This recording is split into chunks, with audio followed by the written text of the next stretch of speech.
Assalamualaikum warahmatullahi wabarakatuh. Salam sejahtera bagi kita semua. Shalom, Om Swastiastu, Namo Buddhaya, dan salam kebajikan. Selamat datang di Al Podcast. Podcastnya anak muda yang gemar berpikir kritis. Pada diskusi kali ini, kita akan membahas tentang cyber law. Diskusi ini akan dipandu oleh moderator kita, Bunga Diah Ayu Fermawati, dan ada pula beberapa narasumber kita. Yang pertama, Muhammad Alfian Naufal Ilham Akbar Ramadan, lalu ada Laili Sifaul Anjani dan Teddy Jackson, serta tidak ketinggalan pula Tangkas Isa Pratama Aji sebagai editor. Tanpa berlama-lama lagi, tibalah saatnya kita menyaksikan Al Podcast. Podcastnya anak muda yang gemar berpikir kritis.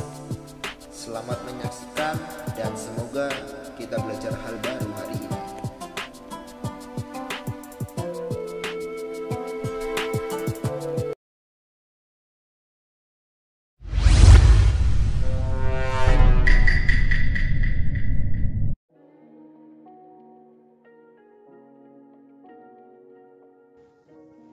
Assalamualaikum, halo semuanya, dimanapun kalian berada, semoga selalu diberi kesehatan ya. Di waktu pandemi kayak gini, jangan lupa untuk selalu jaga jarak dan pakai masker. Selalu patuhi protokol kesehatan dimanapun kalian berada. Yuk sama-sama kita putuskan rantai penyebaran COVID-19. Semangat berjuang buat kita semua. Oh iya, kenalin, namaku Ayu dari Fakultas Hukum Universitas Diponegoro. Dan di sini aku ditemenin sama teman-temanku yang juga dari FH Undip. Ada Syifa, Teddy, Alfian, dan juga Tangkas. Buat teman-teman, bisa say hey dulu dong. Halo. Halo. Halo. Thank you guys. Oke teman-teman, aku yakin banget di zaman ini hampir semua orang sudah memasuki dunia lain. Dunia lain? Dunia apaan tuh? Bukan dunia akhirat atau yang lainnya ya, tapi dunia maya. Udah hampir semua kalangan bro, mau masih balita, anak-anak, remaja, orang tua, pokoknya hampir semua deh udah kenal yang namanya media sosial. Gils banget kan? Tapi nih, banyak juga mereka yang gak tahu kalau dunia yang mereka selancarin selama ini juga ada bahayanya. Hal ini sering disebut dengan istilah cybercrime. Serem banget.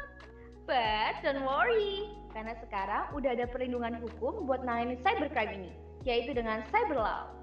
Buat kalian yang pengen tahu lebih mengenai cyber law ini, stay tune terus ya di podcast kali ini, karena di beberapa menit ke depan, aku dan rekan-rekanku akan ngobrol santai mengenai cyber law ini.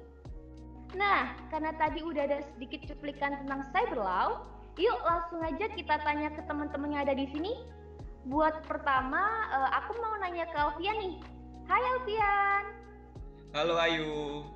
Gimana kabarnya Alfian? Baik dong. Oke, kalau gitu langsung aja aku tanyain ya. Oke. Nah, gimana sih gambaran singkat mengenai cyber law itu? Karena tadi kan udah sedikit banget disebut, biar bisa lebih jelas gitu. Jadi gini yuk, secara singkat nih yuk. Dalam pelaksanaannya, cyber law memanfaatkan teknologi internet. Bahasa sederhananya nih, ketika kita udah mulai dalam tanda kutip online, di medsos atau platform internet manapun, maka cyber law ini secara otomatis berlaku. Ruang lingkup cyber law sendiri meliputi setiap aspek yang berhubungan dengan orang perorangan maupun subjek hukum yuk. Selain itu, cyber law sendiri dapat dikatakan dalam tanda kutip membentuk rezim hukum baru di Indonesia, khususnya dalam kegiatan teknologi dan informasi. Cyber law sendiri ditandai dengan lahirnya UU nomor 11 tahun 2008 atau yang sekarang familiar dengan sebutan UU ITE yo. Jadi gitu. Oh gitu. Nah, kalau buat ruang lingkup dari cyber law ini apa aja sih Alfian? Baik. Di Indonesia sendiri nih, ruang lingkup cyber law dipisahkan menjadi dua bagian yo, yaitu yang pertama hukum publik dan juga hukum privat. Di dalam hukum publik itu sendiri antara lain mengatur tentang yang namanya yurisdiksi, kemudian etika kegiatan online, serta perlindungan konsumen. Dan yang kedua, Hukum privat dalam pelaksanaannya mengatur tentang hak kekayaan intelektual atau yang familiar juga dengan sebutan haki, kemudian insurance, dan yang terakhir e-commerce yuk. Jadi gitu sih. Oh gitu, paham banget nih Alfian. Thank you ya Alfian. Oke yuk. Buat selanjutnya aku mau nanya ke Syifa nih. Hai Syifa. Halo Ayu. Gimana nih kabarnya Syifa? Alhamdulillah baik. Oke, kalau gitu langsung aja aku tanyain tentang cyberlaw ya. Oke. Nah, Syifa, aku mau tanya nih, apa aja sih dasar hukum dari cyberlaw? Nah, yang aku baca di internet nih yuk, ternyata dasar hukum yang mengatur tentang cyberlaw itu udah ada di Indonesia sejak tahun 2008 loh. Kayak yang udah dibilang Alfian tadi, yaitu UU nomor 11 tahun 2008 tentang informasi dan transaksi elektronik. Nah, tapi yuk, karena menimbulkan beberapa pasal menjadi tumpang tindih dengan undang-undang yang lainnya, jadinya pemerintah itu merevisi dengan UU yang baru, yaitu UU nomor 19 tahun 2016 yang kemudian menjadi UU ITE yang baru dan berlaku sampai sekarang yuk. Oh gitu, berarti udah dari lama banget dong ya. Nah, iya. Kalau buat komponen yang membentuk cyberlaw nih apa aja sih, Chef? Nah, jadi gini yuk. Komponen cyberlaw itu sendiri terdiri dari yurisdiksi hukum. Lalu ada aspek mengenai hak intelektual, kayak mengenai merek dagang gitu kan. Terus ada juga aspek kerahasiaan yang dijamin oleh hukum. Contohnya kayak password dan data pribadi kita yang biasanya kita pakai buat registrasi di akun sosial media kita. Kayak gitu yuk. Oh, oke Syifa. Thank you ya Syifa. Oke, ayo, sama-sama. Oke, buat pertanyaan terakhir nih, aku mau tanya ke Teddy deh. Hai Teddy. Halo. Oke, gimana kabarnya Teddy?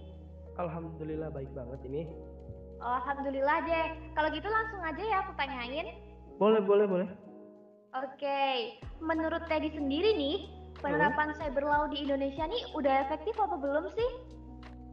Sebenarnya kita sudah difasilitasi oleh negara untuk mencegah dan memberikan hukuman bagi tindak pidana cybercrime, yaitu cyberlaw kan, melalui Undang-Undang ITE tahun 2008 dan revisinya tahun 2016. Tapi belakangan ini tuh cyberlaw sering disalahgunakan oleh masyarakat.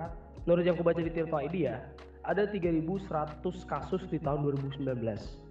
22%-nya itu adalah kasus hoax dan 22% lainnya itu adalah kasus pencemaran nama baik. Dan angka ini tuh lebih tinggi dari tahun 2017 dan 2018. Artinya tuh terjadi pasal-pasal karet yang semakin lama tuh semakin membungkam kita dan menjerat kebebasan berekspresi dan menjerat hak-hak orang lain untuk berbicara gitu. Padahal kan di pasal 28 kan seluruh rakyat Indonesia kan diberikan kebebasan untuk berkumpul, berserikat dan mengemukakan pendapat ya.